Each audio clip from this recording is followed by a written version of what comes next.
पहले दिन से 22 अप्रैल से कांग्रेस पार्टी और नेताओं की मांग रही है कि आप सर्वदलीय बैठक बुलाएं, राजनीतिक पार्टियों को विश्वास में लीजिए और इसकी अध्यक्षता प्रधानमंत्री करें। 2 बैठकें हुई हैं, प्रधानमंत्री उसमें मौजूद नहीं थे।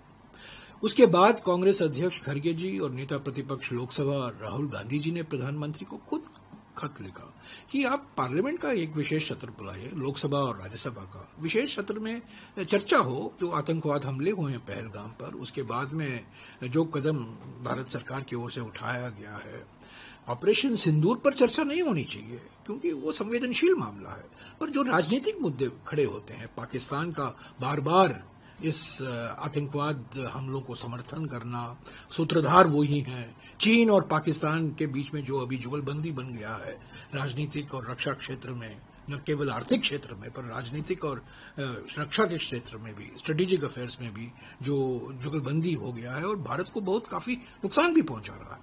तो ये सब मुद्दे हैं और 5 साल से चीन के ऊपर हमें चर्चा नहीं की है, बल्कि प्रधानमंत्री ने चीन को क्लीन चिट दे दिया 19 जून 2020 को। उससे हमारी जो नेगोशिएटिंग पोजीशन है काफी कमजोर हो गया।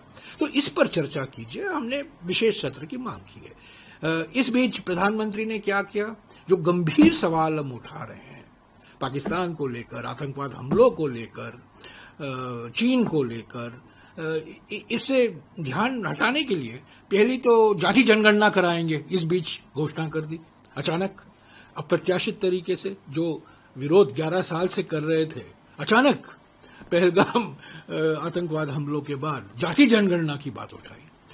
और जब हम मांग करते रहे सर्वदलीय बैठक बुलाए, अध्यक्षता कीजिए, विशेष सत्र बुलाइए, उन्होंने ये जो बहुदलीय प्रतिनिधि मंडल है सांसदों का, उन्होंने इसकी घोषणा कर दी और सभी पार्टियों से उन्होंने चुन कर सांसद, उन्होंने एक डेलीगेशन बनाया और दुनिया के अलग देशों में 30 या 32 देशों में जाएंगे और जो भारत की जो सोच है, जो विचार है, जो जानकारी हमारे पास है पाकिस्तान को लेकर और पाकिस्तान की जो आतंकवाद का समर्थन कर रहा है उसको लेकर वो करेंगे।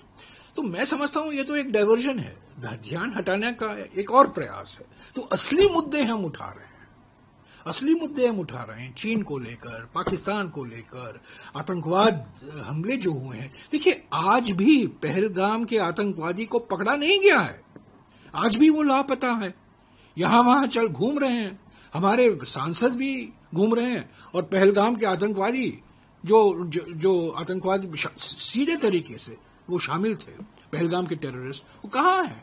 वो गिरफ्तार तो नहीं हुए, मारे तो नहीं गए हैं।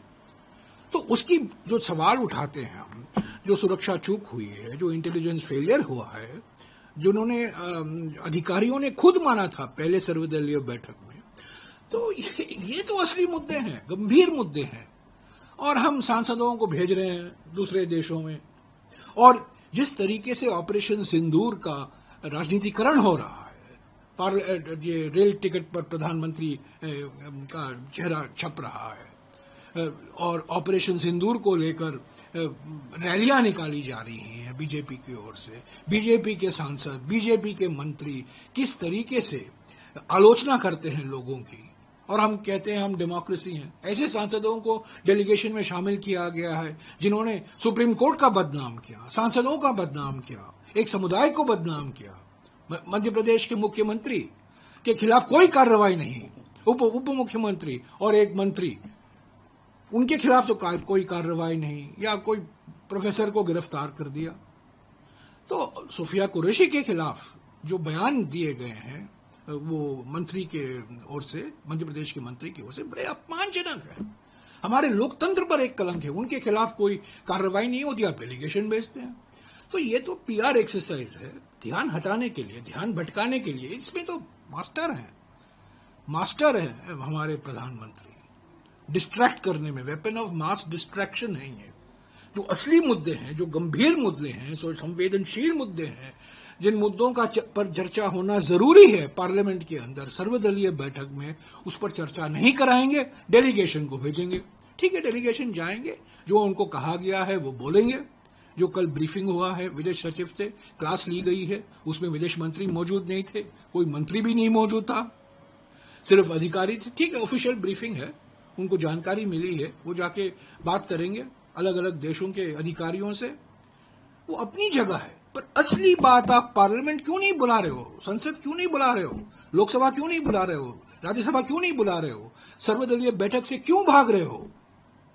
और सिर्फ फिल्मी डायलॉग से ये लोकतंत्र नहीं चलता। फिल्मी डायलॉग देते रहते हैं प्रधानमंत्री। तो असली सवाल उठाए हैं राहुल गांधी जी ने, मल्लिकार्जुन खड़गे जी ने, कांग्रेस पार्टी ने, अलग अलग नेताओं ने, उसका तो कोई जवाब नहीं देता। बुलाइए, नेताओं को बुलाइए। पार्लियामेंट जो 13 दिसंबर 2001 को जब पार्लियामेंट पर आतंकवाद हमला हुआ, पहला फोन कॉल अटल बिहारी वाजपेयी जी को सोनिया जी की ओर से गया, और खुद अटल बिहारी वाजपेयी जी मानते हैं, हमेशा कहते थे ये ही लोकतंत्र, हमारी लोकतंत्र की विशेषता है, यह हम भारतीय लोकतंत्र की खूबी है। जब आतंकवाद हमला होता है, पहला मुझे फोन आता है नेता प्रतिपक्ष का कि क्या प्रधानमंत्री जी आप सुरक्षित हैं? एक बार प्रधानमंत्री ने प्रयास नहीं की नेता प्रतिपक्ष लोकसभा, नेता प्रतिपक्ष राज्यसभा से बात करने की। सीधे संपर्क में रहिए ना। किरण रिजिजू को भेजते हैं, नाम मांगते हैं, जब हम नाम देते हैं वो नाम शामिल नहीं करते हैं, चुन चुन कर ये डेलीगेशन भरते हैं। ये तो राजनीतिकरण है ना। ये तो ये मैं समझता हूं ये पब्लिक रिलेशंस है, बस सिर्फ हेडलाइन के लिए, ऑप्टिक्स के लिए, दिखाने के लिए, और इसका कोई असर तो होने वाला नहीं। सर, आपको क्यों लगता है कि ये जो असली इश्यूज हैं वो डाइल्यूट हो गए हैं और डेलीगेशन को आप मानते हैं कि वो प्रधानमंत्री उनका चरित्र यही है। कब वो मुद्दे के बारे में बात करते हैं? प्रधानमंत्री का सारा जीवन देखिए, उनका पॉलिटिकल करियर देखिए, संसद में क्या देखिए ना, उनकी गवर्नेंस की क्या स्टाइल है। बदनामी करना, लोगों को हंसी मजाक उड़ाना, जो असली मुद्दे हैं उस पर बात नहीं करना, लोगों को विश्वास में नहीं लेना, एक एक लाइन फिल्मी डायलॉग मारकर चले जाना। तो ये पार्लियामेंट में चर्चा कीजिए। और चीन को तो उन्होंने 19 जून 2020 को तो एक सर्वदलीय बैठक में पब्लिकली उन्होंने कह दिया है, चीन को क्लीन चिट दे दिया। आज वही चीन पाकिस्तान का भारी समर्थन कर रहा है। चीन के बिना ये नहीं होता।